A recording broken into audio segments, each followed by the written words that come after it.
Hello everyone. तो गर्दा उड़ा दिया खेसारी लाल यादव जी और सौम्या पांडे का एक बहुत ही बेहतरीन वीडियो सॉन्ग जो कि फुल वीडियो सॉन्ग में रिलीज हो चुका है। और इस गाने को लिखे हैं अभिषेक भोजपुरिया जी और इसमें म्यूजिक दिए हैं जय गुरुदेवा जी। और इस गाने को गाए हैं खेसारी लाल यादव जी और प्रियंका सिंह जी, जो कि आपको स्क्रीन कवर दिखाई दे रहा है। जिस सॉन्ग का टाइटल है गजब डोले, जिसका टाइटल है गजब डोले।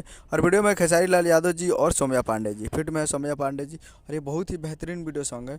और ये करीब 9 घंटा में 16 लाख इस पर व्यूज हो चुका है और 1.1 लाख इस पर लाइक हो चुका है और 20,000 इस पर कमेंट हो चुका है। तो बहुत ही बेहतरीन सॉन्ग है और 2 मिलियन के करीब जा रहा है। 10 घंटे में 2 मिलियन ये हो जाएगा। तो बहुत ही गर्दा उड़ा दिया ये गाना। तो आप लोग जाइए और इस गाने को सुनिए और प्यार दीजिए। काफ़ी बेहतरीन सॉन्ग है। तो आप लोग जाकर इस गाने को सुन सकते हैं और बहुत ही बेहतरीन गाना है।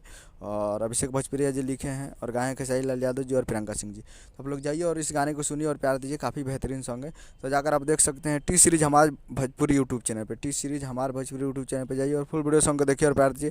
काफ़ी बेहतरीन वीडियो सॉन्ग है। तो आप लोग जाइए और देखिए। तो उम्मीद करूँगा वीडियो चैनल को सब्सक्राइब कर, लाइक कर। मिलता है अगला वीडियो में, तब तक के लिए जय हिंद, जय भोजपुरी।